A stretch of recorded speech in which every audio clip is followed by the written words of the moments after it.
Hello.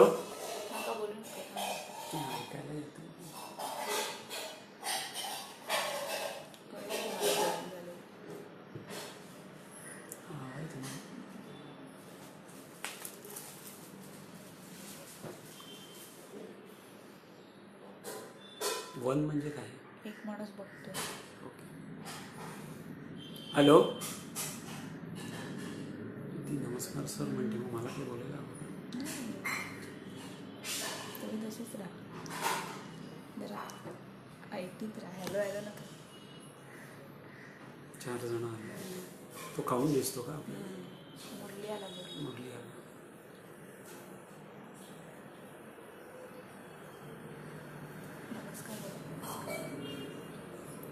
बोलू ना. Hello, नमस्कार. आपलं स्वागत आहे.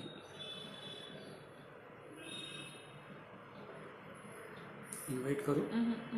नाही. Bring on camera. हो, इन्व्हाइट करतोय तो. गो लाईव्ह वरती बघ ना, वरच्या ह्याच्यावर इथे गेला. ऑप्शन दिला.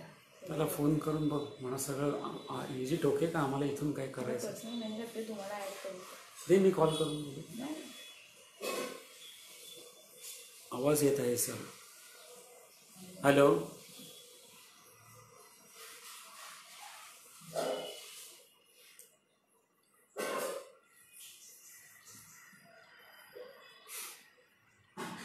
चालू करा म्हणतो. स्टार्ट करता करूया.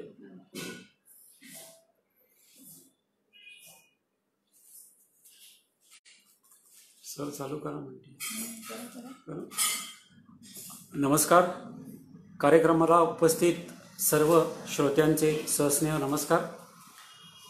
लोकमान्य बाळ गंगाधर टिळक यांचा स्मृती शताब्दी वर्षाची सांगता उद्या होत आहे आणि त्यानिमित्तानं आज आपण हा कार्यक्रम आयोजित करून एक प्रकारे त्यांना भावपूर्ण श्रद्धांजली अर्पण करीत आहोत. त्यानिमित्त त्यांना सविनय वंदन. रविवार दिनांक 1 ऑगस्ट 1920 या दिवशी लोकमान्यांनी आपला देह ठेवला होता.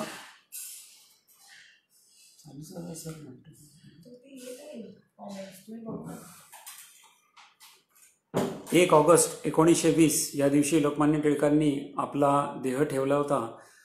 त्या दिवशीच्या घटना ज्या घडल्या त्या अभूतपूर्व होत्या आणि एक प्रकारे टिळक युगाचा अस्त होऊन एक नवीन युगाची सुरुवात त्या दिवशी होणार होती. त्या दिवशी काय घडलं हे जाणून घेण्याच्या अगोदर काही महिने अगोदर आपण जाऊया. 1918 साली चिरोल खटला निमित्त लोकमान्यांना विलायतेला जावं लागलं होतं. ह्या खटला लोकमान्यांनी वैयक्तिकरित्या त्यांच्यावर गुदरला होता आणि याचं कारण म्हणजे व्हॅलेंटाईन चिरोल यांनी भारतीय असंतोषाचे जनक, फादर ऑफ इंडियन अनरेस्ट या नावाने पुस्तक काढून त्यात भारतीय क्रांतिकारक आणि प्रामुख्याने लोकमान्य टिळकांची बरीच निंदा नालस्ती या पुस्तकात केली होती आणि त्याप्रमाणे लोकमान्यांनी त्यांच्यावर अब्रू नुकसानीचा खटला भरायचं ठरवलं होतं. त्यानिमित्ताने 1918 साली लोकमान्य विलायतेला रवाना झाले. हे करत असताना विलायतेला येणारा खर्च म्हणजे त्यांच्या राहण्याचा खर्च, खाण्यापिण्याचा खर्च, त्यांच्या प्रवासाचा खर्च आणि सर्वात मुख्य म्हणजे तिथले वकील जे त्यांनी हायर केले होते त्यांचा खर्च, हा सगळा लोकमान्यांना उचलायला लागणार होता कारण तो त्यांचा वैयक्तिक खटला होता. आणि हे जाणून त्यांच्या दूरदृष्टीने त्यांनी आपल्या अनुयायांना आणि समर्थकांना ताकीद दिली होती की मी विलायतेला गेल्यावर कुठल्याही प्रकारचा फंड तुम्हाला गोळा करायचा नाही आहे, कारण हा देशाचा खटला नसून माझा वैयक्तिक खटला आहे. अशा काही सूचना देऊन ते विलायतेला रवाना झाले होते. आणि विलायतेला गेल्यावर खटला चालू होणार होता त्याची पार्श्वभूमी थोडी इथे नमूद करावीशी वाटते. लोकमान्यांनी जे वकील हायर केले होते ते म्हणजे सर जॉन सायमन हे त्यांचे वकील होते. ते एक प्रसिद्ध वकील होते. पण त्यांच्या समोर म्हणजे व्हॅलेंटाईन चिरोल यांनी जो वकील नेमला होता ते म्हणजे दिग्गज सर एडवर्ड कार्सन हे वकील होते. एडवर्ड कार्सन यांचा अनुभव आणि यांचा प्रसिद्धी अशी होती की त्यांचा इंग्लंडमध्ये खूपच दरारा होता. तो इतका दरारा होता की वकीलच नाही तर समोरचे न्यायाधीश सुद्धा त्यांना घाबरत होते. या केससाठी न्यायाधीश डार्लिंग यांची नियुक्ती करण्यात आली होती. लोकमान्यांची अवस्था, लोकमान्यांची परिस्थिती या खटल्यात काय होती हे बघणं गरजेचं आहे. त्यांचे वय 60च्या पुढे गेले होते, म्हणजे त्या काळामध्ये ते वार्धक्याकडे झुकत होते. त्यांना नीट ऐकू येत नव्हतं, त्यांना नीट दिसत नव्हतं, चालताना त्यांना काठीचा आधार घ्यावा लागत होता. अशा सर्व प्रतिकूल परिस्थितीत सुद्धा त्यांनी खटला करण्याचं ठरवलं आणि या खटल्यामध्ये एका तरुणांना लाजवेल असं त्यांनी कार्य केलं. सुनावणीच्या आदल्या दिवशी जवळजवळ 10 ते 12 तास ते कायद्याच्या तरतुदी, कायद्याची मांडणी करण्यात आपला वेळ घालवत असे. एवढं करून सुद्धा चिरोल खटला ते हरले. याचं प्रामुख्याने कारण म्हणजे एडवर्ड कार्सन हे तर होतेच, पण त्याबरोबर राजगृहाचे 2 खटल्यामध्ये ते आरोपी होते. हा एक मोठा पॉइंट एडवर्ड कार्सनकडे होता. त्यामुळे ते खटला हारले होते आणि खटला हारल्यानंतर सुद्धा काही काळ त्यांनी इंग्लंडमध्ये वास्तव्य केलं आणि साधारण नोव्हेंबर 1919 मध्ये ते परत आले, आपल्या मातृभूमीला परत आले. आणि जणू पुढे काय होणार आहे याचं दैवी संकेतच त्यांना मिळाले असं म्हणायला हवं. कारण त्यांनी जो अखंड प्रवास चालू केला तो इथे बघण्यासारखा होता. विलायतेतून आल्यावर लगेचच ते अमृतसरला गेले. जालियनवाला बाग हत्याकांडाचा निषेध सभा होती ती त्यांनी अटेंड केली. त्याच्यानंतर काँग्रेसचे अधिवेशन होतं ते त्यांनी अटेंड केलं. त्याच्यानंतर लगेचच मुस्लिम लीगचं त्यांना आमंत्रण होतं, त्या सभेला सुद्धा त्यांनी नोंद केलेली आहे. त्याच्यानंतर सांगलीला ज्योतिष संमेलन होतं, तिथे ते गेले. तिथून ते परत पुण्यात आले. पुण्यातून आल्यानंतर ते दिल्लीला गेले, दिल्लीनंतर अजमेरला गेले. हा अखंड प्रवास त्यांचा चालू होता. तिथून हैदराबाद, सिंध जे आता पाकिस्तानमध्ये आहे तिथे ते गेले. त्यानंतर सोलापूरला प्रांतिक परिषद होती, ती सुद्धा त्यांनी अटेंड केली. आणि हे सगळं, या सगळ्या सभा, हे सगळा प्रवास होईस तो मे उजाडला होता. आणि 22 मे 1920ला चिरोल पर्स फंड या नावाने जो लोकांनी फंड तयार केला, कारण चिरोल खटल्याला जवळजवळ 3 लाख रुपये खर्च आला होता आणि लोकमान्यांनी मागे सांगितल्याप्रमाणे आपलं घर गहाण टाकलं होतं. या सर्व पार्श्वभूमीवर लोकांनी फंड गोळा करून तो त्यांना समारंभपूर्वक अर्पण केला होता. त्यानंतर स्वराज संघाची सभा झाली. तिथून ते पुढे वाराणसीला गेले. वाराणसीहून परत पुण्याला येऊन स्वराज संघाच्याच एका कार्यक्रमात ते जे वाक्य बोलले त्यामुळे आश्चर्य, त्यांच्या अनुयायांना आश्चर्य वाटलं आणि एक प्रकारचा धक्का त्यांना बसला. कारण लोकमान्यांच्या 64 वर्षाच्या आयुर्विमात त्यांनी कधीही आपल्या शारीरिक व्याधींचा उल्लेख केलेला नव्हता. पण ह्या सभेमध्ये ते एक वाक्य म्हणाले, आपली शक्ती आता क्षीण होत आहे. हे खरोखरच दुःखदायक गोष्ट होती, कारण त्यांना बहुतेक जाणून चुकलं होतं की आपलं आता बहुतेक अंतकाळ जवळ आलाय किंवा आता आपण आजारी पडणार आहोत, हे बहुतेक त्यांना समजून आलं होतं.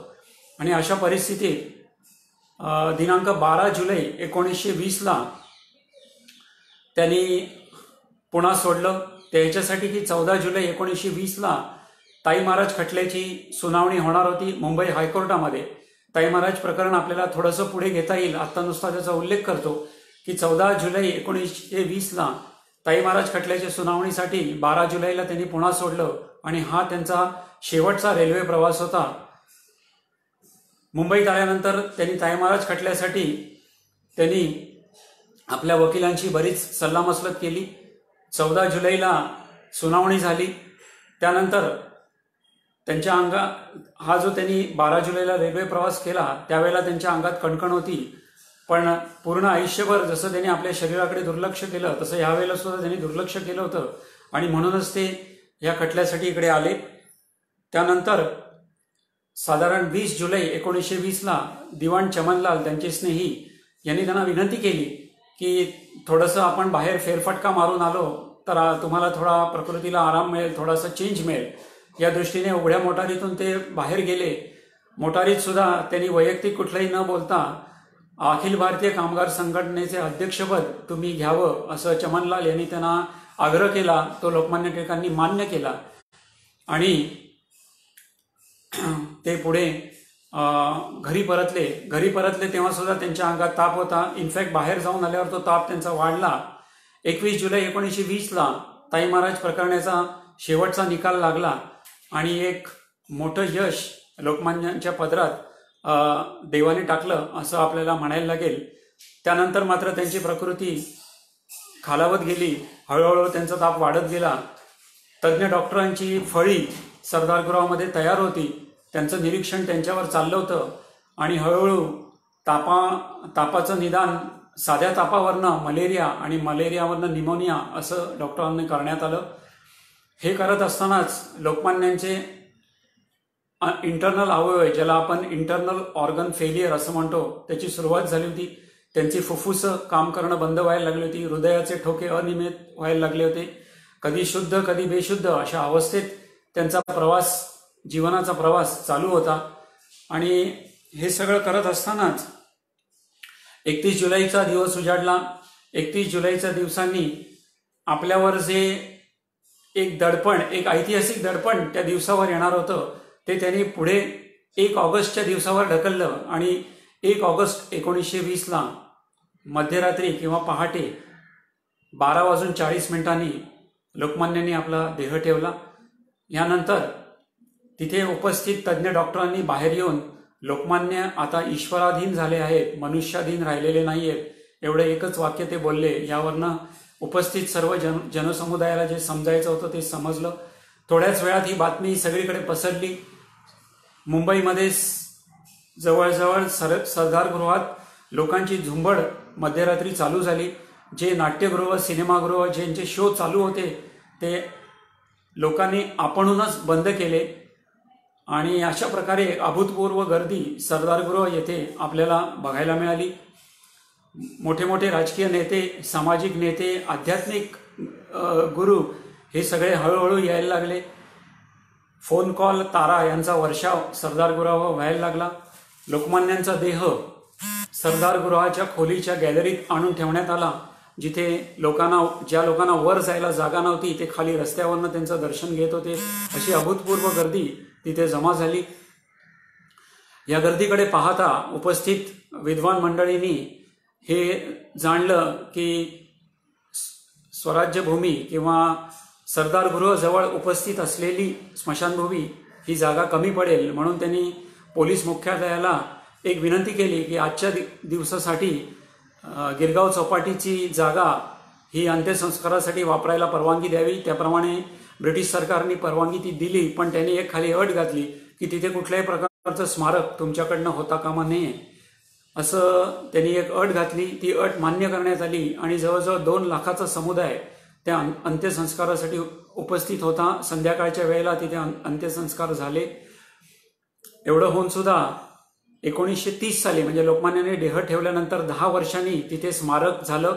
ते स्मारक, ज्याला आता आपण स्वराज्यभूमी असं म्हणतो, महाराष्ट्र शासनाने 17 मार्च 2015 रोजी एक GR काढून गिरगाव चौपाटीचं नामकरण लोकमान्यांच्या आठवणी प्रित्यर्थ स्वराज्यभूमी असं ठेवण्यात आलं आणि आता त्या भूमीला स्वराज्यभूमी असं नाव ठेवलं गेलेलं आहे. तर हा झाला त्यांचा इतिहास. हा 1 ऑगस्ट रोजी घडलेला इतिहास, ज्यांनी देशाचं स्वातंत्र्य लढ्याचं पूर्ण चित्र पालटलं. ह्याच्या पुढे लोकमान्यांना आपण जी आदरांजली वाहणार आहोत त्या दृष्टीने लोकमान्यांचं जे बहुयामी व्यक्तिमत्व होतं, आपल्याला सर्वांनाच माहिती आहे. लोकमान्य कायदे पंडित होते, शिक्षणतज्ज्ञ होते, कृषीतज्ज्ञ होते, गणितज्ञ होते, ज्योतिष अभ्यासक होते, खगोलतज्ज्ञ होते, स्वातंत्र्य सेनानी होते, पत्रकार होते, संपादक होते आणि काही प्रमाणात कवी सुद्धा होते. या कवीचा उल्लेख याच्यासाठी केला की मंडालेच्या कारागृहात जे त्यांनी गीतारहस्य ग्रंथाची निर्मिती केली, त्यांच्या ज्या स्वहस्त लिखितात जी कागद, जी पुस्तकं, ज्या वह्या आपल्याला सापडतात, त्याच्यामध्ये काही कवितांची सुद्धा नोंद आहे. त्यामुळे त्यांना एक थोड्याफार प्रमाणात कवी होते असं सुद्धा आपल्याला म्हणायला हरकत नाही. लोकमान्यांचे अनेक गुण आपल्याला माहिती आहेत त्या सर्व गुणांचा इथे उल्लेख आणि त्याची उदाहरणं देणं आजच्या या कार्यक्रमात शक्य नाही आहे, कारण आपल्याला वेळेची मर्यादा आहे. पण काही महत्त्वाचे गुण आपल्याला बघणं इथे गरजेचं आहे. जेव्हा आपण त्यांना तज्ज्ञ म्हणतो तेव्हा अर्थातच ते ज्ञानाशी उद्देशित असतं.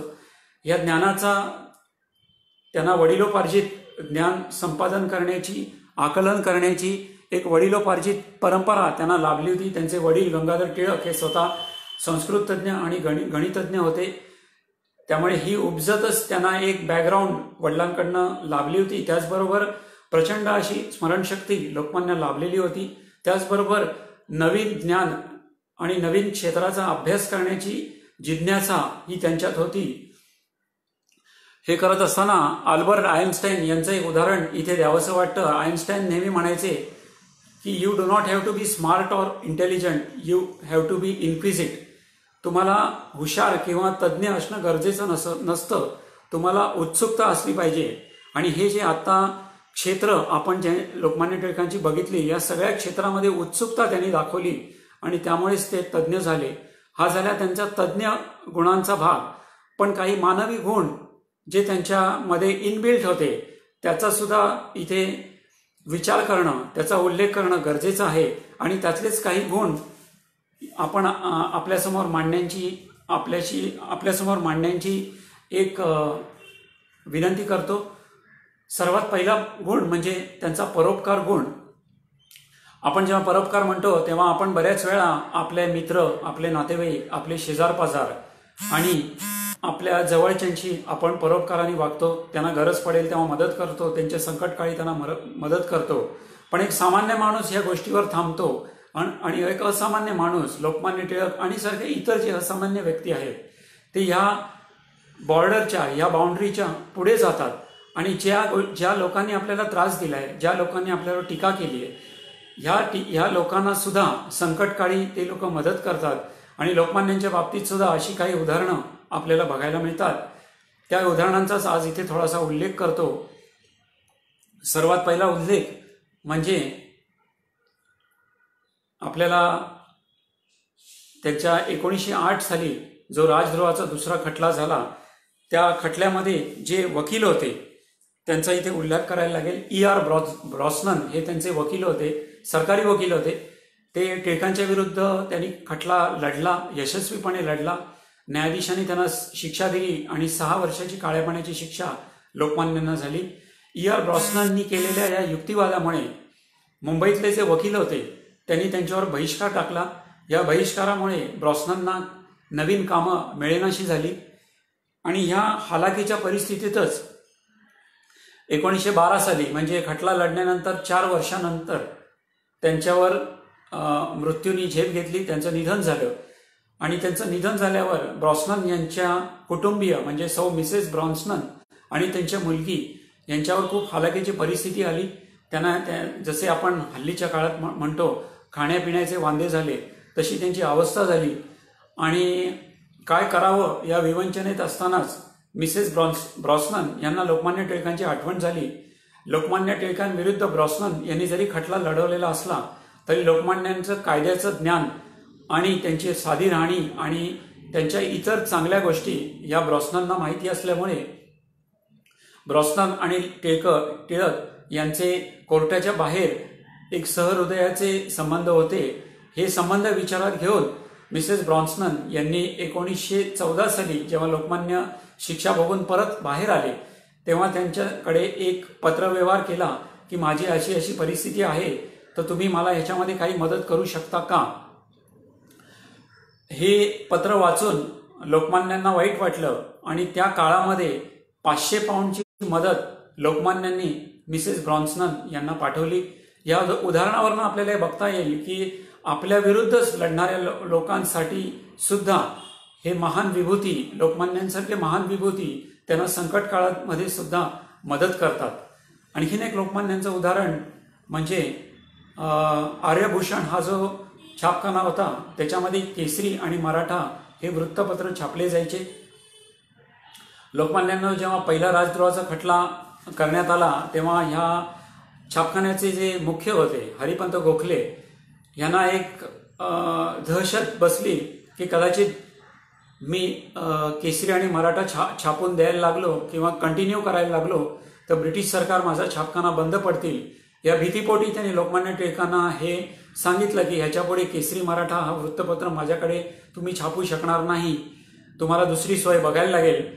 त्याप्रमाणे लोकमान्यांनी आपला उजवा हात म्हणजे त्यांचे भाचे धोंडोपंत विद्वांस यांनाही सूचना केली की तुम्हाला दुसरा प्रेस बघायला लागेल. त्याबरोबर विद्वांसांनी ताबडतोब विठ्ठल प्रेस नावाची एक प्रेस पुण्यामध्ये शोधून काढली आणि तिथे टेम्पररी बेसिसवर केसरी मराठा छापायला लागला. याचं कारण आणखीन एक मुख्य म्हणजे लोकमान्यांना केसरी मराठाविषयी इतका जिव्हाळा होता की ते वारंवार आपल्या भाच्यांना आणि आपल्या जवळच्या लोकांना हे सांगायचे की मला कितीही शिक्षा झाली तरी केसरी मराठा हा वृत्तपत्र कायमस्वरूपी चालू राहायला पाहिजे. तर विठ्ठल प्रेसमध्ये केसरी मराठा वृत्तपत्र छापला जाऊ लागला.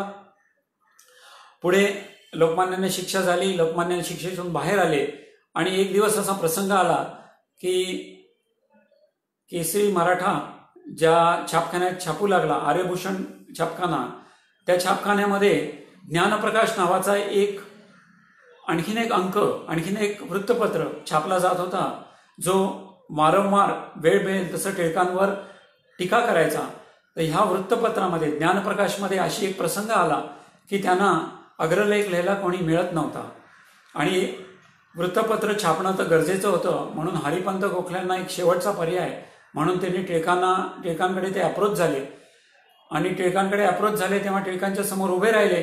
तेव्हा त्यांना भीती वाटत होती की पूर्वीचा जो प्रसंग होता जेव्हा त्यांनी केसरी मराठा छापून द्यायला नकार दिला होता तर त्या प्रसंगानुरूप टिळक आपल्याला कदाचित मदत करणार नाही ही त्यांची भावना होती. पण तरी सुद्धा एक प्रयत्न म्हणून ते टिळकांकडे गेले. टिळकांनी त्यांना काहीही राग न दर्शवता त्यांची विचारपूस केली, त्यांच्या कुटुंबियांची विचारपूस केली, त्यांच्या व्यवसायाची विचारपूस केली आणि मग त्यांना इथे येण्याचं कारण विचारलं. हरिपंत गोखल्यांनी आपलं कारण सांगितल्यावर टिळक त्यांना काही न बोलता मला अर्धा तास वेळ द्या, मी तुम्हाला अग्रलेख लिहून देतो एवढंच बोलले आणि हरिपंतांना त्यांनी निघायला सांगितलं. हरिपंत थोडा वेळ बाहेर गेले. अर्ध्या तासानंतर हरिपंत जेव्हा त्यांच्यासमोर उभे राहिले तेव्हा टिळकांचा अग्रलेख लिहिलेला कागद तिथे तयार होता. तो कागद त्यांनी हरिपंत गोखल्यांना दिला. हरिपंत गोखल्यांची अवस्था इतकी घाबरलेली होती त्यामुळे टिळकांच्या समोर तो कागदपत्र उघडण्याची त्यांची हिंमत नव्हती म्हणून ते बाहेर पडले. रस्त्यावर थोडं अंतर चालून गेल्यावर त्यांनी तो अग्रलेख बघितला आणि त्यांचा आश्चर्याचा धक्का बसला. त्यांच्या डोळ्यात पाणी आलं कारण त्या अग्रलेखामध्ये ज्ञानप्रकाश या संपादक लिहितील या शैलीमध्येच लोकमान्य टिळकांनी अग्रलेख लिहिला होता. आणि अचंबित करण्याचं आणखीन एक कारण म्हणजे त्यांच्या सवयीप्रमाणे लोकमान्य टिळकांवर टीका करणारा अग्रलेखच टिळकांनी लिहिलेला होता.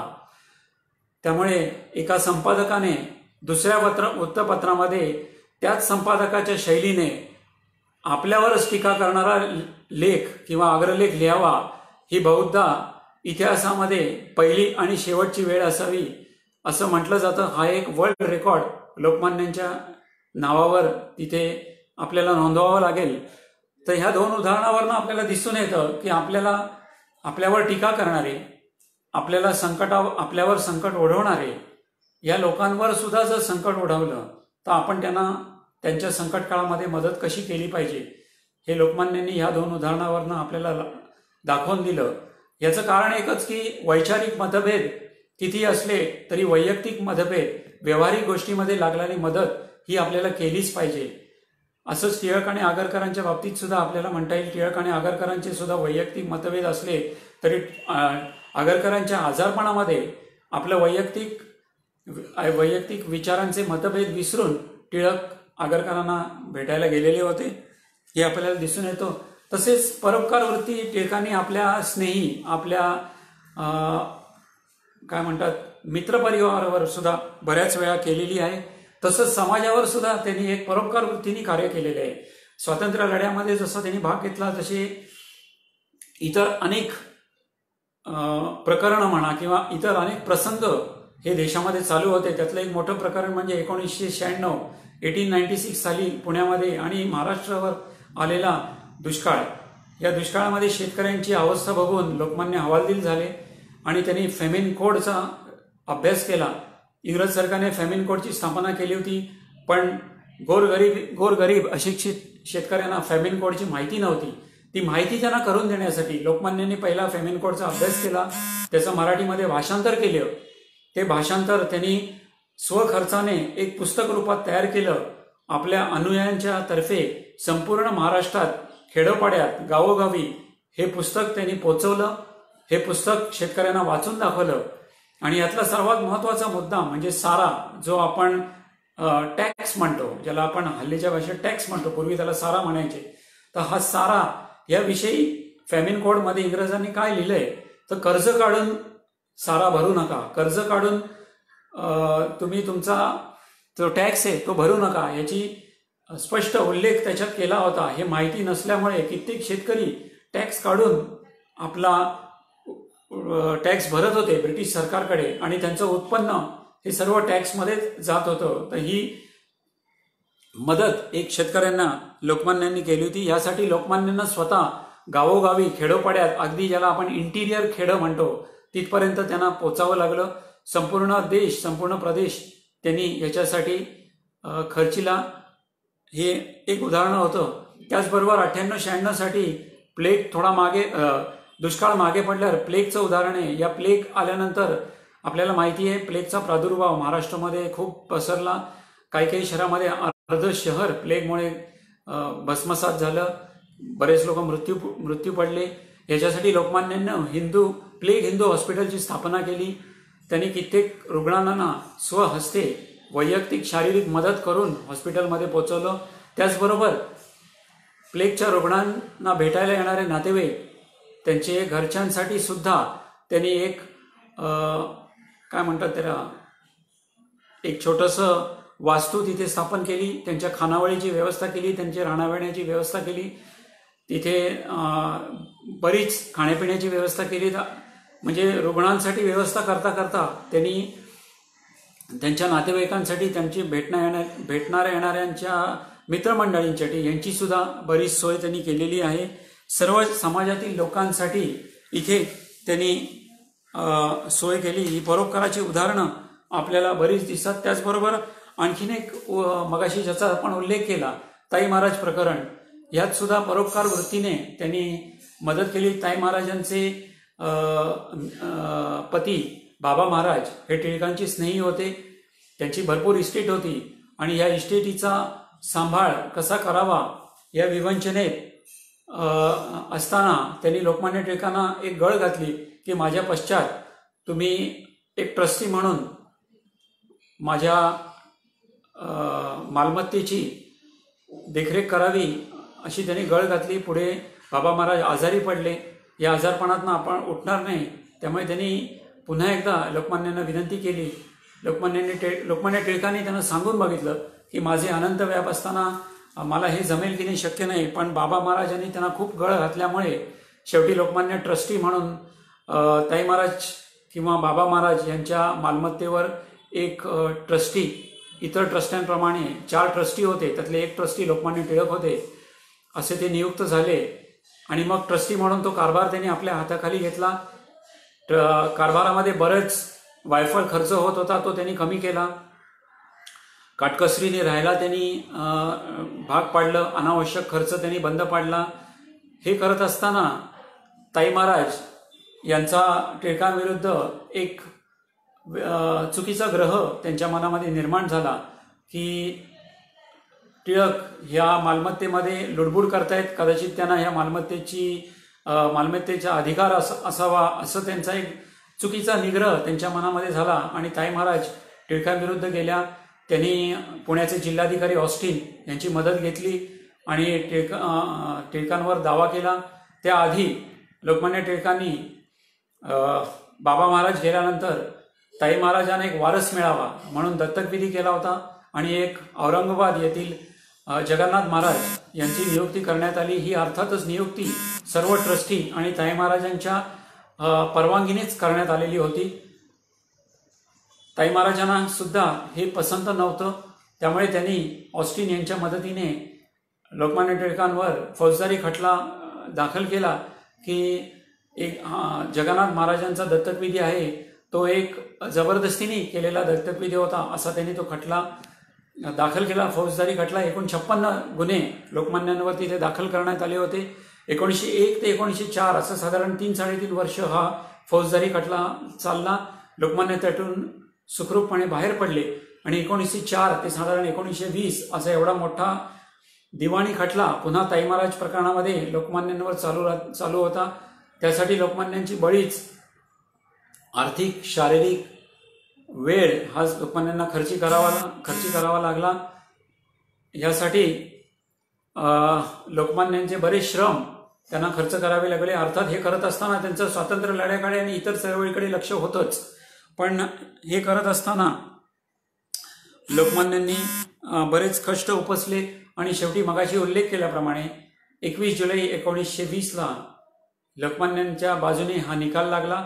हा निकाल ऐकल्यावर जेव्हा लोकमान्यांचे अनुयायी खुश झाले, त्यांना आनंद झाला, तेव्हा लोकमान्य एवढेच बोलले की आयुष्यामध्ये सुखदुःख येत असतात, या केवळ एक माकड चेष्टा आहे, आपण आपलं कर्म करतच राहिलं पाहिजे. अशा प्रकारची किंवा अशा अर्थाची वाक्य ते त्यावेळी बोललेले होते. ह्या उदाहरणावरनं संपूर्ण आयुष्य एक कर्मयोगी किंवा कर्मयोगाच्या सिद्धांतावर लोकमान्यांनी कसं व्यतीत केलं हे आपल्याला इथे दिसून येतं. हे त्यांची परोपकार वृत्तीचं उदाहरणं आपल्याला चालू असतानाच मंडाले जेलमध्ये जेव्हा त्यांना ठेवण्यात आलं होतं, दुसऱ्या राजद्रोहाच्या खटल्यात जेव्हा त्यांना 6 वर्षाची शिक्षा झाली होती, तेव्हा त्यांना मंडालेच्या जेलमध्ये जे ठेवण्यात आलं होतं, तेव्हा त्यांना एक त्यांच्या प्रकृतीकडे, त्यांच्या वयोमानाकडे बघून एक स्वयंपाकी सुद्धा देण्यात आला होता. वासुदेव रामराव कुलकर्णी हे त्यांचं नाव होतं. सातारा जिल्ह्यातील कलढोण गावाचे ते स्वयंपाकी होते आणि लोकमान्य आणि यांचा जवळजवळ 1908 ते 1912 असा 4 वर्षाचा सहवास कुलकर्ण्यांना लाभला आणि या सहवासामध्ये त्यांनी अनेक प्रसंग अनेक प्रसंग त्यात नमूद केलेले आहेत. हे प्रसंग आपल्यासमोर सर्व प्रसंग मांडता येणार नाहीत, वेळेचं भान आपल्याला ठेवायला हवं. काही प्रसंगातनं आपल्याला दिसून येतं की लोकमान्यांनी वासुदेव कुलकर्णी याला मुलाप्रमाणे वागवलं. यातले वासुदेव कुलकर्णी यांनी स्वतः काही प्रसंग नमूद केलेले आहेत. ते स्वतः स्वयंपाकी असल्यामुळे ते त्यांच्या कुटुंबियांपासून लांब होते आणि ह्याची विचार मनात येऊन ते बऱ्याच वेळेला अस्वस्थ होत असत आणि मग स्वयंपाकामध्ये त्यांच्या हातून बऱ्याच चुका होत असत. हे सांगत असताना एक उदाहरण त्यांनी सांगितलं की कणिक मळत असताना एकदा त्यांच्या हातून जास्त पाणी पडलं आणि कणिक खूप पातळ झाली आणि ते घाबरे झाले की आता पुढचा स्वयंपाक कसा करायचा. त्यामुळे लोकमान्यांच्या जवळ जाऊन त्यांना सांगितलं की असं असं माझ्या हातून चुकून झालंय, तर तुम्ही कृपया रागवू नका. तर लोकमान्य त्यांना न रागवता त्यांना एवढंच म्हणाले की काही हरकत नाही, तुम्ही हे एका फडक्यामध्ये टांगून ठेवा, पाणी गळ्यानंतर जे उरेल ते तुम्ही परत मळा आणि त्याची कणिक होईल. अर्थातच ती पहिल्यासारखी होणार नाही, पण आजचा दिवस आपण त्याच्यावर निभावून नेऊ, हे सांगून त्यांना सहकार्य केलं. त्याचबरोबर बरेच वेळा कुलकर्ण्यांच्या हातून स्वयंपाकामध्ये चुका होत होत्या. एका प्रसंगामध्ये त्यांच्या स्वयंपाकामध्ये मीठ जास्त पडलं आणि लोकमान्य टिळक जेवल्यानंतर कुलकर्ण्यांना जेवायची सवय होती, त्यामुळे ते जेवायला बसले तेव्हा त्यांच्या लक्षात आलं की आपल्या हातून आजचं मीठ खूप जास्त झालंय. पुन्हा एकदा ते लोकमान्य समोर उभं राहिले आणि त्यांनी आपली चूक त्यांना सांगितली. तर लोकमान्यांनी त्यांना असंच सांगितलं की मीठ जास्त झालं हे माझ्या लक्षातच आलं नाही, कारण माझे जे ग्रंथ लिखाण चालू आहे गीता रहस्य, त्या विचारातच मी संपूर्ण दिवसभर होतो. त्यामुळे स्वयंपाक किंवा तू काय केलं आहेस ह्याच्याकडे लक्ष न जाता मी माझं जेवण उरकलं होतं. पण तुला घाबरण्याचं कारण नाही, कारण स्वयंपाक करताना असे बरेच चुका होत असतात, त्यामुळे तुला घाबरण्याचे कारण नाही. लोकमान्यांनी जसं आत्ता मी सांगितलं की त्यांना मुलाप्रमाणे वाढवलं, त्याप्रमाणे वासुदेव कुलकर्ण्यांच्या वर्तनाकडे बघून लोकमान्यांनी तिथल्या जेलरकडे त्यांची वॉर्डनसाठी शिफारस केली. त्याची 5 वर्षाची शिक्षा जी होती ती 1.5 वर्ष कमी करून फक्त 3.5 वर्षाची शिक्षा त्यांना करवली. आणि कुलकर्णी हे मंडालेच्या तुरुंगात असताना त्यांचे इतके भक्त झाले की त्यांनी लोकमान्यांना ही विनंती केली की तुम्ही माझी जी शिक्षा कमी करण्याची शिफारस केली आहे ती करू नका, माझी पूर्ण शिक्षा होऊ दे, कारण मला ही शिक्षा तुमच्याबरोबर तुमच्या सहवासात घालवायची आहे.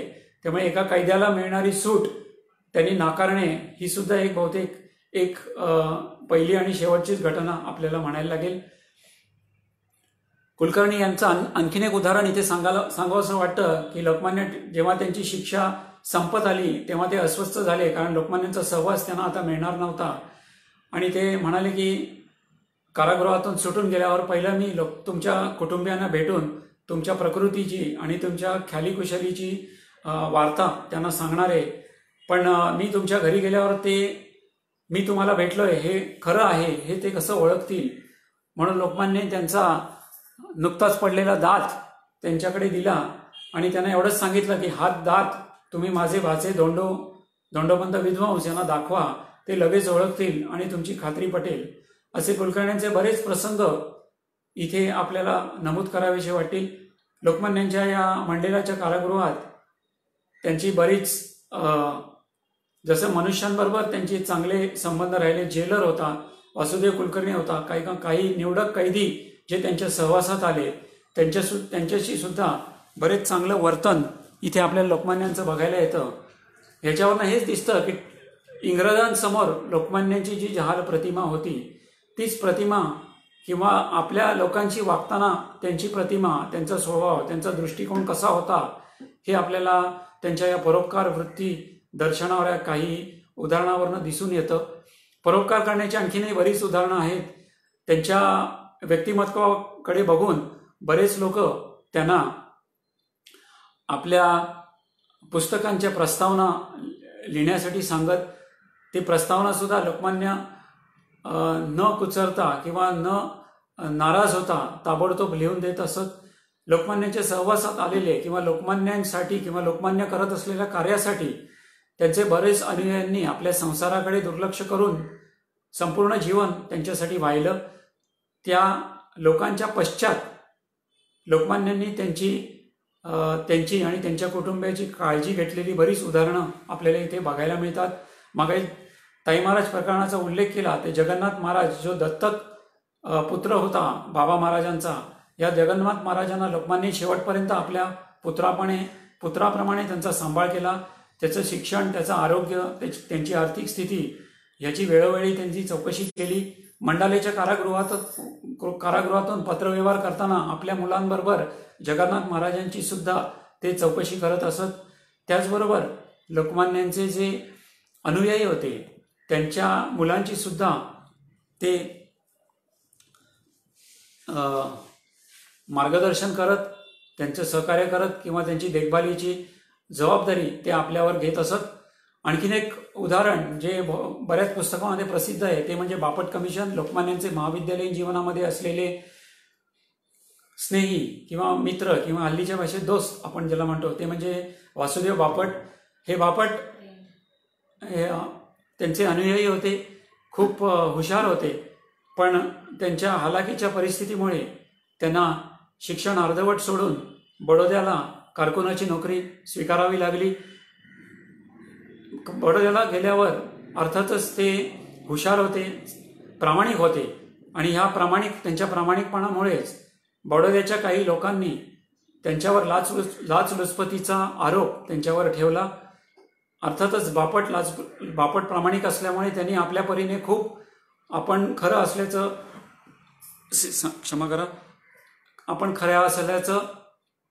तिथे नमूद केलं, पण अर्थातच त्यांचा काही उपयोग झाला नाही आणि त्यांच्या हालाकीच्या परिस्थितीमुळे त्यांना कुठले नवीन वकील नेमणूक करण्याची सुद्धा अवस्था किंवा परिस्थिती नव्हती. अशा वेळात त्यांना एक व्यक्ती आठवली, ती म्हणजे लोकमान्य बाळ गंगाधर टिळक. त्यांनी ताबडतोब टिळकांना तार केली. टिळक त्यावेळेला अधिवेशनासाठी पुण्याला गेले होते आणि त्यांना ही तार मिळताच ताबडतोब टिळक अधिवेशनावरनं इथे अधिवेशनावर पुण्याला आले आणि त्यांनी बापटांची बरोड्याला जाऊन बापटांची भेट घेतली, त्यांची हकीकत समजून घेतली. त्यांच्या ओळखीत असलेले काही वकील बरोड्याला त्यांनी नेमणूक करून त्यांचं प्राथमिक काम त्यांना बघायला सांगितलं. त्याप्रमाणे 2 वकिलांनी त्यांचं काम चालू केलं. त्याप्रमाणे लोकमान्य पुण्याला आले, त्यांची इथली कामं उरकून ते परत बडोद्याला गेले. त्यांनी ती केस पूर्णपणे आपल्या हातात घेतली. बापट कमिशन असं ज्याला म्हटलं जातं, ती बापटांवरची केस नसून आपल्या स्वतःवरची केस आहे. या उत्साहाने, या जिद्दीने, या प्रामाणिकपणे लोकमान्य टिळक ती केस लढले. जवळजवळ 10 ते 12 तास ते या केसवर काम करत असायचे. त्यांनी नियुक्त केलेली मंडळी कंटाळा येऊन काही वेळा विश्रामासाठी बाहेर जायची, पण लोकमान्य टिळक एकदा खोलीत बसले की 10-10, 12-12 तास त्या केसवर काम करायचे.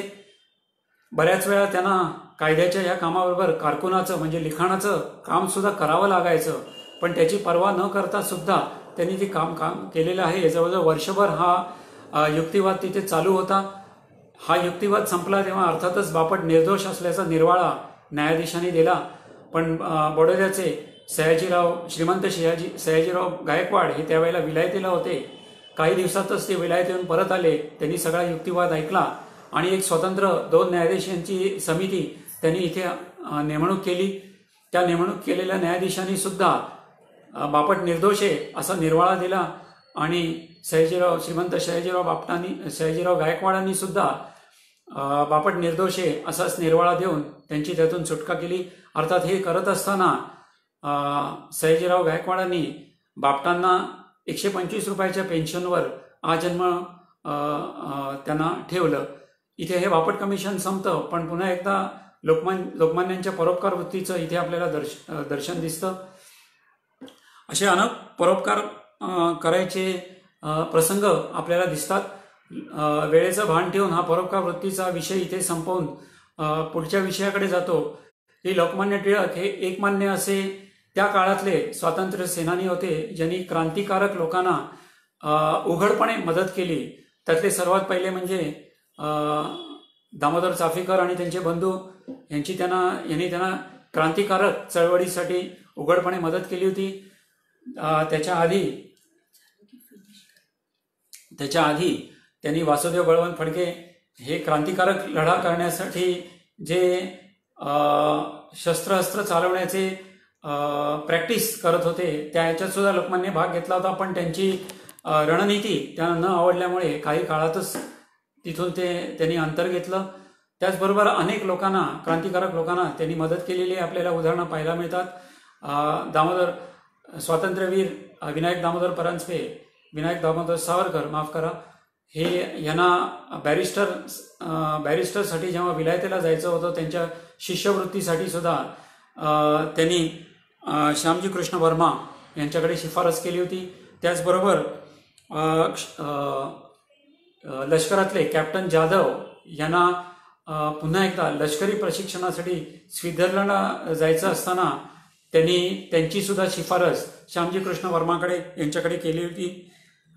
असं म्हणतात की लोकमान्यांचं कायद्याचं ज्ञान बघून पुण्यातले बरेच लोक आपलं कायद्याचे काय म्हणतात तंटे त्यांच्याकडे घेऊन येत असत आणि लोकमान्य त्यांना विनामूल्य त्याच्यावर सल्ला देत असत.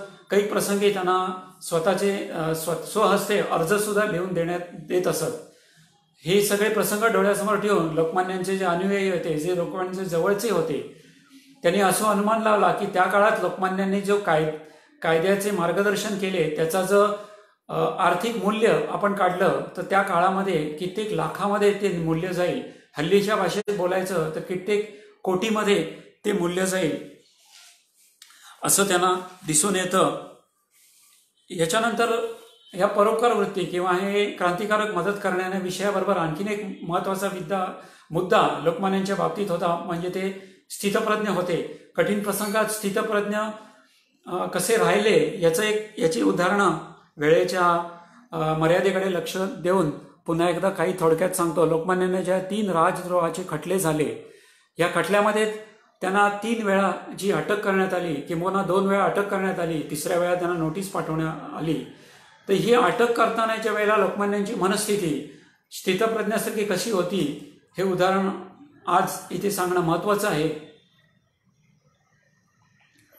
सर्वात प्रथम 1997 साली 1897 जेव्हा पहिला राजद्रोहाची शिक्षा किंवा राजद्रोहाचा खटला किंवा राजद्रोहाची शिक्षा त्यांना सुनावली गेली, त्यावेळी लोकमान्य त्यांचे मित्र दाजी आबाजी खरे यांच्याबरोबर यांच्या गिरगावातले आंग्रेवाडी या घरामध्ये होते.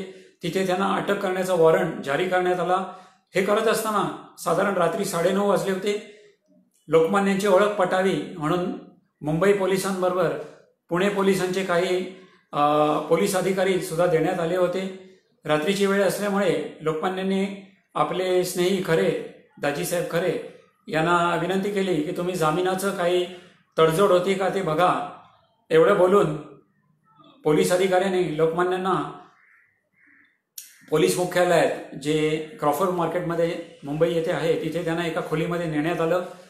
दाजीसाहेब खरे त्यांना जामीन मिळतोय का याच्या खटपटीसाठी लागले. ह्या सगळ्यामध्ये जवळजवळ 2 तास वेळ गेला आणि रात्री 11:30 वाजता जेव्हा दाजीसाहेब खरे हे पोलीस मुख्यालयात आले तेव्हा लोकमान्य आपल्या घरी झोपतात तसे शांतपणे झोपलेले होते.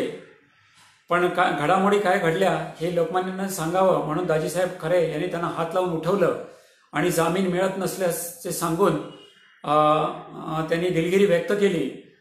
हे सांगत असताना लोकमान्य त्यांना एवढंच म्हणाले की रात्रीची वेळ आहे, हेच जर तुम्हाला सांगायचं होतं तर हे तुम्ही उद्यासुद्धा सांगू शकला असतात. त्यासाठी मला उठवून सांगण्याची गरज नव्हती. पण तुम्ही आता सांगताय तर काही हरकत नाही. तुम्ही घाबरून जाऊ नका. आता तुम्ही शांतपणे घरी जाऊन झोपा. उद्या सकाळी उठल्यावर आपण काय ते बघू. एवढं सांगून त्यांनी दाजीसाहेब खरे यांना घरी जायला सांगितलं. याच्यावरून त्यांची स्थितप्रज्ञाची भूमिका कशी होती, राजद्रोहाची शिक्षा होती, त्यांना मोठी अटक आणि मोठी शिक्षा होणार होती, या अवस्थेत सुद्धा शांतपणे त्यांनी हे उत्तर दिलं. याहून मोठा प्रसंग त्यांना दुसऱ्या शिक्षेमध्ये आला. दुसऱ्या शिक्षेमध्ये काळकर्ते शिवराम परांजपे यांच्यावर पहिल्या राजद्रोहाचा खटला ब्रिटिशांनी टाकला होता. यासाठी परांजपेंचा बचाव कसा करावा यासाठी लोकमान्य सरदारगृहामध्ये दाखल झाले होते. सरदारगृह हे लोकमान्यांचं दुसरं घर मानलं जायचं. या सरदारगृहामध्ये ते दाखल झालेले असताना आपल्या अनुयायांबरोबर, आपल्या वकिलांबरोबर विचारविनिमय करत असताना संध्याकाळी 6-6:30च्या वेळेला त्यांच्यावर वॉरंट बजावण्यात आला. हा वॉरंट आपल्यावर येणार याची कुणकुण, याची चाहूल, ही बातमी लोकमान्यांना आधीच लागलेली होती. दुपारी वॉरंट निघालेला होता ही सुद्धा बातमी त्यांच्यापर्यंत पोहोचलेली होती. त्यामुळे चेष्टेमध्ये त्यांनी पोलीस अधिकाऱ्यांना म्हणाले की वॉरंट जर दुपारी निघाला होता आणि जर पोलीस मुख्यालय सरदारगृहापासून फक्त 15 मिनिटाच्या अंतरावर आहे तर तुम्हाला इथे पोहोचायला 4 तास कसे लागले. बहुतेक मला जामीन मिळू नये यासाठी तुम्ही उशिरा आला असाल.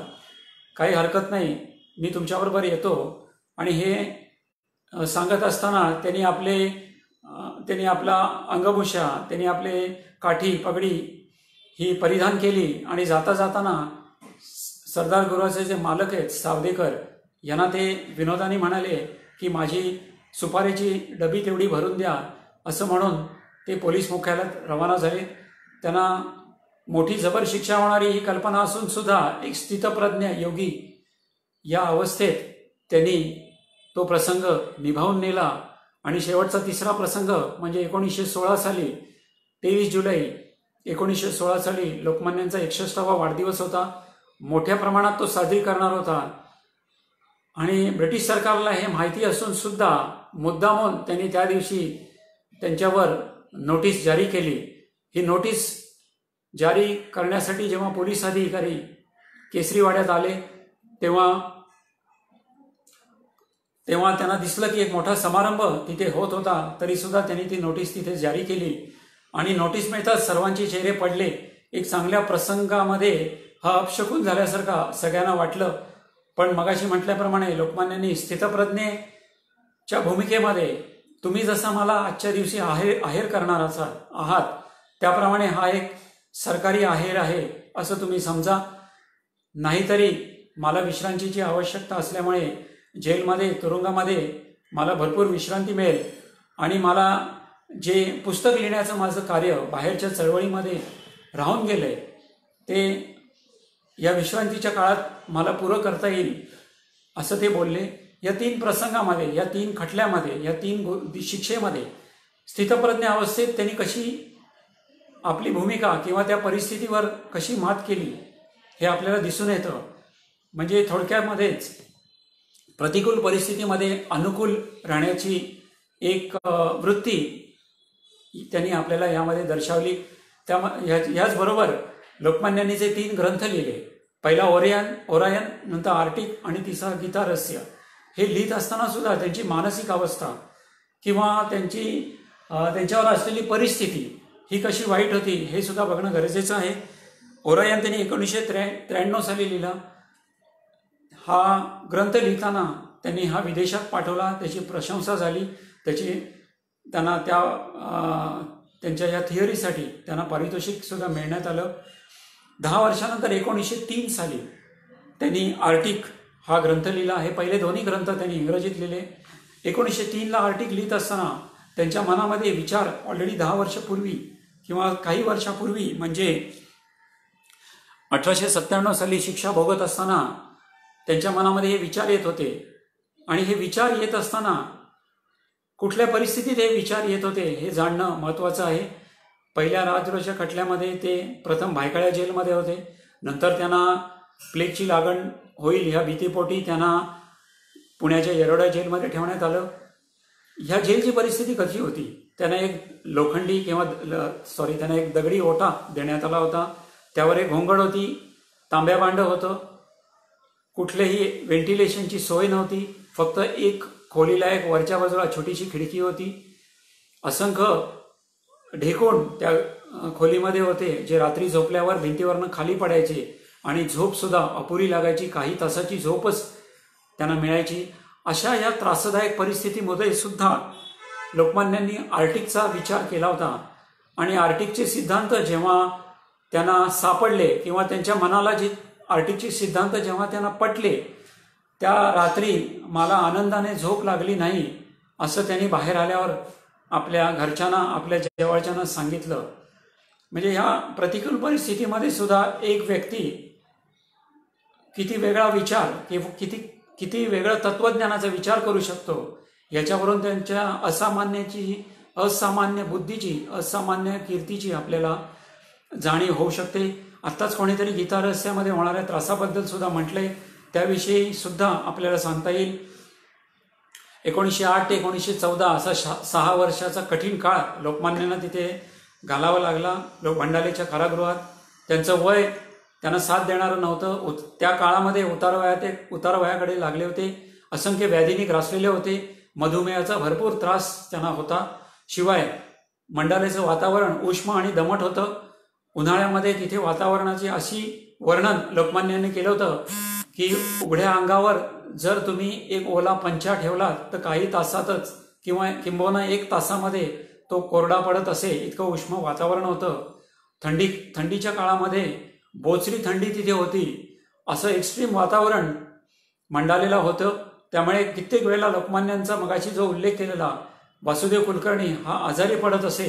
आणि काही वेळेला अशी प्रसंग यायचं की लोकमान्यांनाच स्वतःचा स्वयंपाक करून वासुदेव कुलकर्णी यांना आपल्याबरोबर खायला घायला लागत असे. तर अशा या वातावरणामध्ये लोकमान्यांनी गीता रहस्य याचा अभ्यास केला म्हणण्यापेक्षा अभ्यासाची पूर्वतयारी 38 वर्ष ते करत होते. त्याला मूर्त स्वरूप त्यांनी मंडालेच्या तुरुंगात दिलं.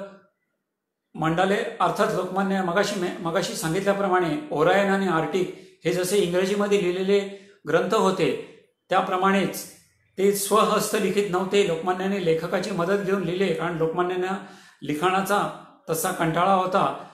पण मंडालेच्या कारागृहामध्ये लेखक मिळण्याची सोय नव्हती. त्यामुळे ह्या कंटाळ्यावर मात करून लोकमान्यांनी लिहायला सुरुवात केली. जवळजवळ 11.5 पानं एका दिवशी लिहिण्याचा वेग त्यांनी मेंटेन केला होता. यावरून त्यांचे लिखाणाची एफिशियन्सी सुद्धा आपल्याला याच्यामधनं दिसून येते. हे लिखाण करताना मगाशी जो 38 वर्षाचा उल्लेख केला त्याची पार्श्वभूमी म्हणजे 1872 साली लोकमान्यांचे वडील जेव्हा मृत्युमुखी होते, मृत्यूशय्येवर होते, तेव्हा त्यांच्या आपल्या 16 वर्षाच्या मुलाला त्यांनी विनंती केली की गीता रहस्याची प्राकृत आवृत्ती जी आहे ती मला तू वाचून दाखव. कारण गंगाधर टिळक स्वतः संस्कृत आणि गणिताचे स्कॉलर होते. त्यांच्या विनंतीला मान देऊन लोकमान्य अवघ्या 16 वर्षाचे असताना आपल्या वडिलांना भगवद्गीता वाचून दाखवत असताना भगवद्गीतेचा अंतिम सार काय असेल हा विचार त्यांच्यामध्ये मनामध्ये घोळत होता. तो त्यांच्या मनामध्ये तसंच चालू राहिला. आणि 1872 ते 1910 जेव्हा त्यांनी गीता रहस्य लिहायला सुरुवात केली, हे 38 वर्षाचा काळ 38-29 वर्षाचा काळ त्यांच्या काळामध्ये गीतारस्याचे विचार त्यांच्यामध्ये अखंड घोळत होते आणि त्याचं मूर्त स्वरूप त्यांनी मंडालेच्या कारागृहात दिलं. गीतारस्याबद्दल आणखीन एक आपल्याला सांगता येईल की गीतारस्य हा कर्मयोगावर आधारित त्यांनी लिहिला होता. बाहेर जगामध्ये गीतारस्य जो भक्तिमार्गावर आधारित आहे, त्याच्यापेक्षा एक वेगळा दृष्टिकोन, वेगळा विचार, एक स्वतंत्र विचार कर्मयोगाच्या मार्गावर आधारित गीतारस्य आहे. हा सिद्धांत त्यांनी मांडला. नुसते विचार मांडले नाही, तर ते त्यांनी सिद्धांताच्या द्वारे गीतारस्यामध्ये प्रूव्ह केलेले आहेत. आणि याच्यावरून दिसून येतं की गीतारस्य हा तरुण पिढीसाठी त्यांनी लिहिलेला होता.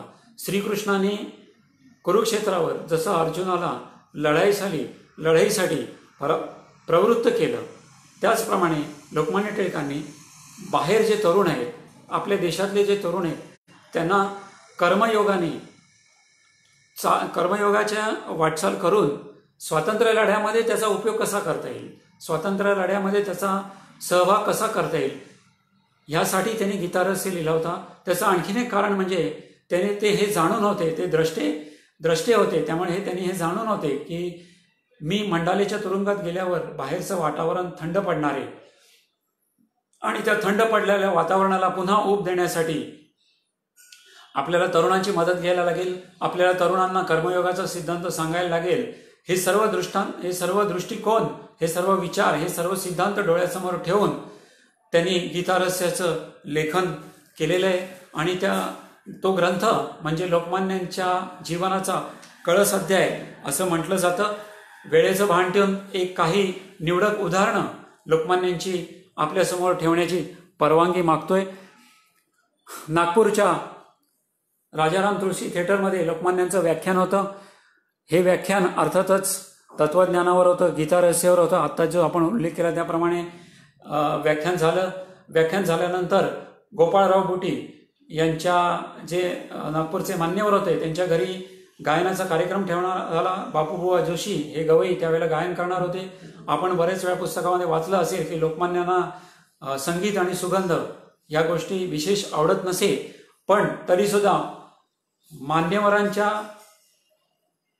विनंतीला मान देऊन ते ह्या कार्यक्रमात भाग घेत असे. त्याचं कारण एकच असे की अशा कार्यक्रमातून जर स्वातंत्र्य लढ्यामध्ये काही गोष्टीची, काही कणांची मदत जर होत असेल, तर माझी वैयक्तिक पसंत नापसंत बाजूला ठेवून सुद्धा मी त्याच्यामध्ये भाग घेतला पाहिजे. याप्रमाणे त्यांनी ते संगीताच्या कार्यक्रमामध्ये भाग घेतला. अर्थातच तो कार्यक्रम आवडत नव्हता, कारण त्यावेळेला त्यांच्या मनामध्ये अधिक ग्रंथलिखाणाचे विचार त्यांच्या मनामध्ये चालले होते. कार्यक्रमाच्या मध्यांतरात त्यांच्या शेजारी बसलेल्या व्यक्तीने त्यांना विचारलं की तुम्हाला हा कार्यक्रम आवडत नाहीये का? त्यावेळेस लोकमान्य टिळक एवढंच बोलले, ज्यांनी भगवद्गीता ऐकली त्यांना मानवगीतेत कसा रस वाटेल. यावरून भगवद्गीता त्यांच्या डोक्यामध्ये, त्यांच्या विचारामध्ये किती प्रमाणात घोळत होती हे आपल्याला दिसून येते. संत महात्मे यांची सुद्धा त्यांना जवळीक होती. बऱ्याच वेळेला आपण पुस्तकातून वाचलं असेल की लोकमान्य घरी देवाचं करतायत, देवळात जात आहेत, रेग्युलरली देवळात जात आहेत असं विशेष त्यांच्या पुस्तकामधनं आपण बघतो. कधी लिखाणात नव्हतं, पण संत सत्पुरुषांची त्यांना विशेष ओढ होती. बऱ्याच पुस्तकातनं आपण वाचलंय. वराडचे संत श्रेष्ठ गजानन महाराज हे त्यांच्या सभेला आले होते. त्याचबरोबर 1908ला मगाशी उल्लेख केल्याप्रमाणे राजगृहाचा दुसरा खटला होता. त्यावेळेला त्यांच्या अनुयायांनी गजानन महाराजांची भेट घेतली. त्यांची आध्यात्मिक मदत यामध्ये काही लाभू शकेल का, त्यांचा त्रास कमी होऊ शकेल का, त्यांची शिक्षा कमी होऊ शकेल का, या दृष्टीने ती भेट घ्यायची होती. अर्थात त्यांचे अनुयायी जेव्हा संतश्रेष्ठ गजानन महाराजांना भेटायला गेले तेव्हा गजानन महाराज झोपले होते. 3 दिवस गजानन महाराज झोपून होते. झोपून उठल्यावर जेव्हा त्यांना ही बातमी कळली तेव्हा संतश्रेष्ठ गजानन महाराज एवढंच म्हणाले की मुंबईच्या त्या काळ्याला हा प्रसाद द्या, असं करून त्यांनी शिळी भाकरी त्या व्यक्तीच्या हातात दिली. ती शिळी भाकरी लोकमान्यांपर्यंत पोचवायला आणखीन काही दिवस गेले, पण गजानन महाराजांच्या श्रद्धेपोटी लोकमान्यांनी ती भाकरी पाण्यामध्ये कुस्करून खाल्ली आणि त्यांची भक्ती त्यांनी संतश्रेष्ठ गजानन महाराजांच्याबद्दल इथे दर्शवली आहे. त्याचबरोबर आणखीनही काही आपल्याला त्यांच्या स्मरणशक्तीचे उदाहरणंसुद्धा देता येतील की त्यांची स्मरणशक्ती एवढी अफाट होती की एकदा वाचल्यावर त्यांना लक्षात येत असेल. न्यायाधीशांनी सांगितलेला पूर्णच्या पूर्ण युक्तिवाद किंवा ज्याला पूर्वीच्या भाषेत न्यायाधीशाचं भाषण आपण म्हणायचो, ते न्यायाधीशाचं भाषण ते पूर्ण ऐकल्यावर त्यांच्या स्मरणशक्तीत राहत असे आणि दुसऱ्या दिवशी ते भाषण तसंच्या तसं ते उतरवून देत असे. हा कार्यक्रम प्रामुख्याने आपला औरंगाबादच्या रहिवाशांसाठी मित्रांसाठी चालू आहे. त्यामुळे औरंगाबादच्या विद्यार्थ्यांसाठी, औरंगाबादच्या युवकांसाठी, त्यांच्या लोकांसाठी सुद्धा एक त्यांचंच खास उदाहरण इथे नमूद करणं मी माझं कर्तव्य समजतो. 1903 साली जूनच्या महिन्यात लोकमान्य जेव्हा औरंगाबादला आले होते, त्यावेळी लोकमान्यांनी त्यांचा सत्कार केलेला आहे.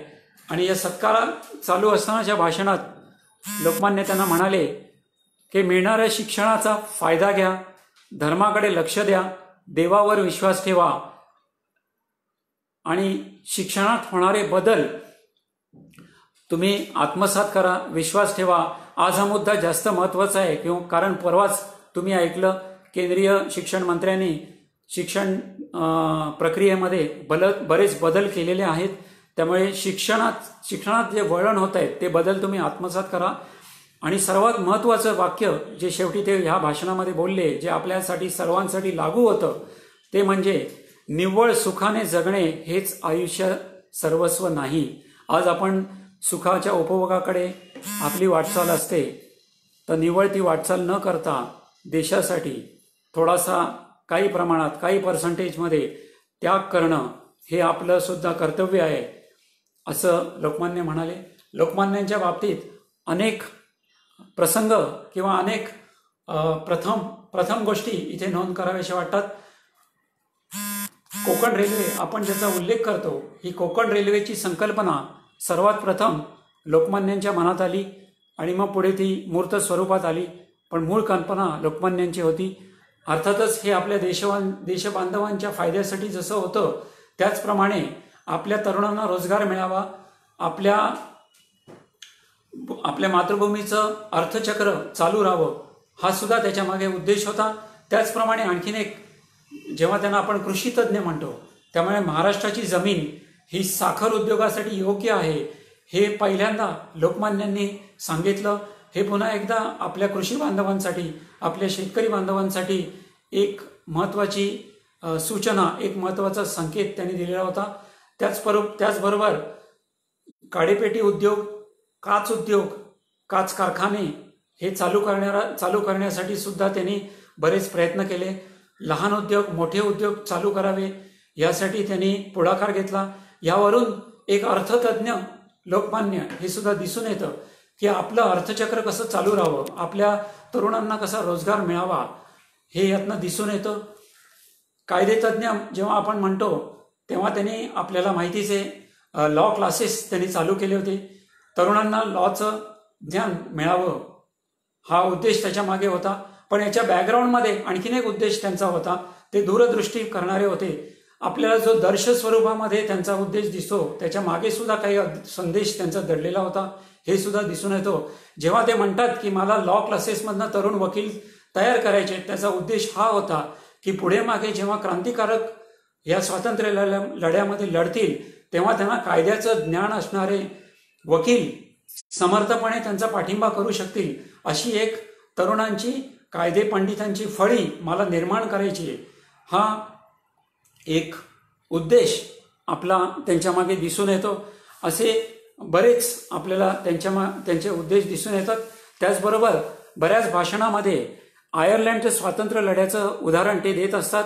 आयर्लंडच्या स्वातंत्र्य लढ्याचं उदाहरण देणारे लोकमान्य हे पहिले स्वातंत्र्य सेनानी आपल्याला म्हणता येईल.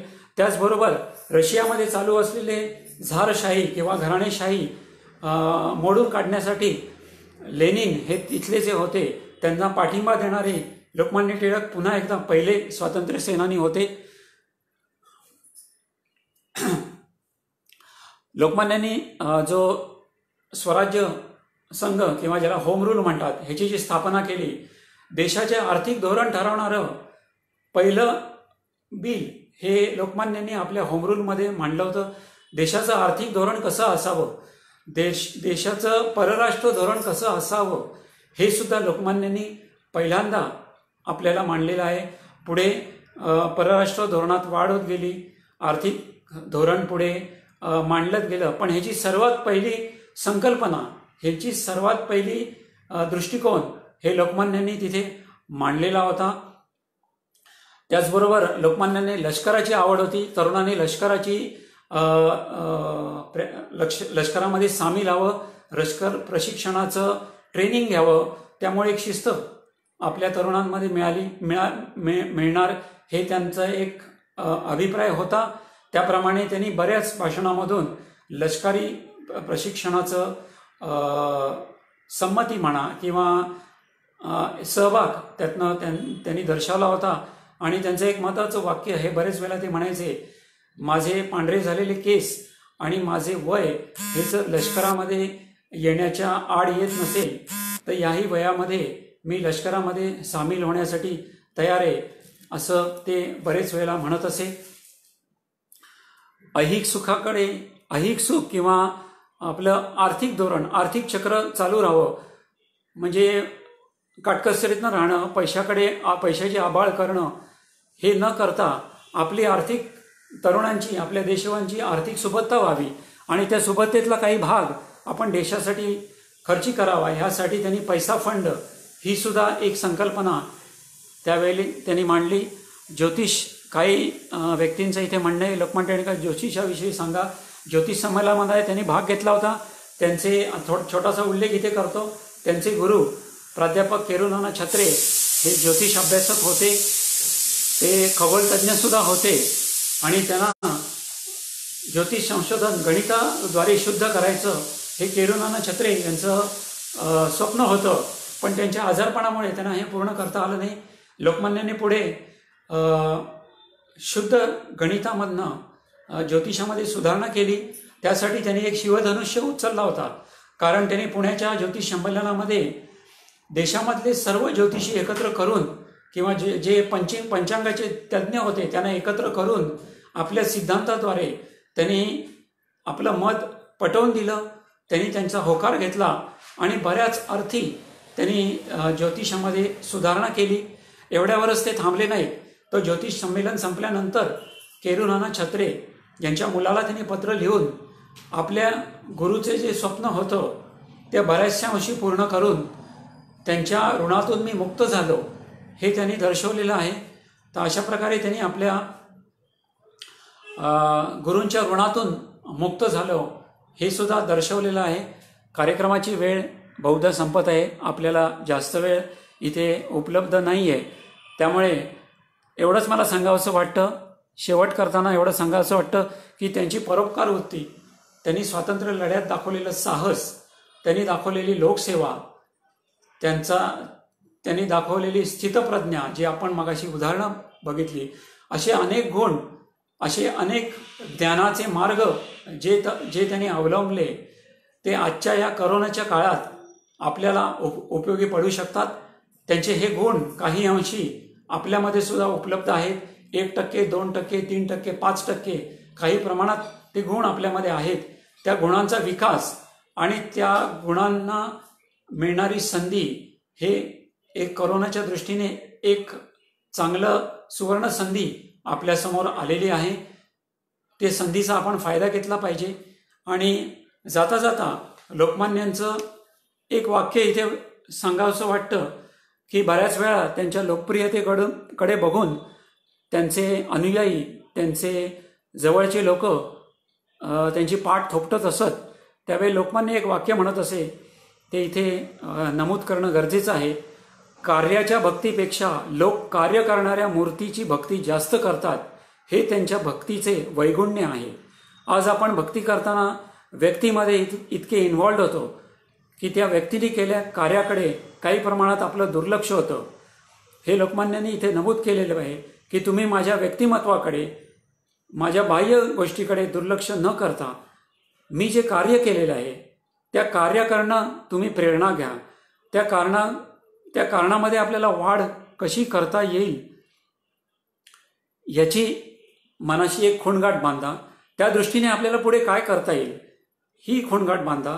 आणि मला वाटतं हीच एक खरी त्यांच्यासाठी आजच्या या आदरांजली जी आपण अर्पण करतोय. उद्या मगाशी म्हणल्याप्रमाणे त्यांची सांगता होत आहे, स्मृती शताब्दीची सांगता होत आहे. 1 ऑगस्ट 1920 आणि उद्या 1 ऑगस्ट 2020 100 वर्षाचा काळ लोकमान्यांनी देह ठेवून पुढे गेलेला आहे. त्यांचे सिद्धांत, त्यांचे व्यक्तिमत्व, त्यांचा ज्ञानाचा अभ्यास, त्यांची परोपकार वृत्ती, त्यांची स्थितप्रज्ञता, त्यांचे अनेक गुण आज आपण इथे नमूद केले. अर्थात त्यांच्या बऱ्याच गोष्टी वेळेच्या मर्यादामुळे इथे सांगता आले नाही. गीता रहस्याचा मगाशी उल्लेख केला, त्याच्यासाठी एक वेगळा सेशन आपल्याला घ्यावा लागेल. एक धावता उल्लेख इथे फक्त त्यांचा करता आला. कदाचित पुढच्या कुठल्या सेशनमध्ये आपल्याला गीता रहस्य या विषयावर आणखीन माहिती आपल्याला शेअर करता येईल. तर अशा या बहुयामी व्यक्तिमत्वाची उद्या स्मृती शताब्दी सांगता होत आहे. त्यामुळे आपण त्यांच्या कार्याचा अभ्यास करून, नुसता अभ्यास करून, त्यांच्या चरित्र गुणांचा अभ्यास करून नाही, तर त्यांचे चरित्र गुण आपल्याला आपल्या माध्यमातून कसे पुढे नेता येईल हे करण्याची गरज आहे.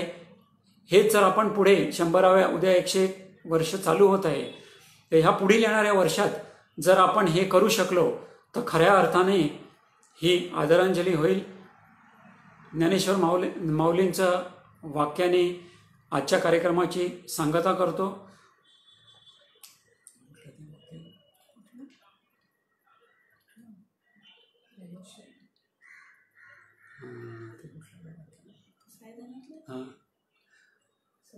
जनाचे आर्त या प्रकाशले, विश्वाचे आर्त माझ्या मनी प्रकाशले, अवघाची झाला देह ब्रह्म.